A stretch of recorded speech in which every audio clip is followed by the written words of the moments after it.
సాయంకాల సమయములో సంధ్యాదీపారాధనలో వచ్చును తల్లి మహాలక్ష్మి, వచ్చును తల్లి వరలక్ష్మి.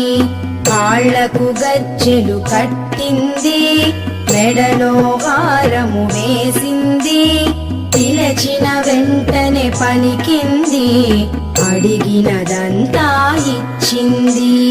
సాయంకాల సమయములో సంధ్యాదీపారాధనలో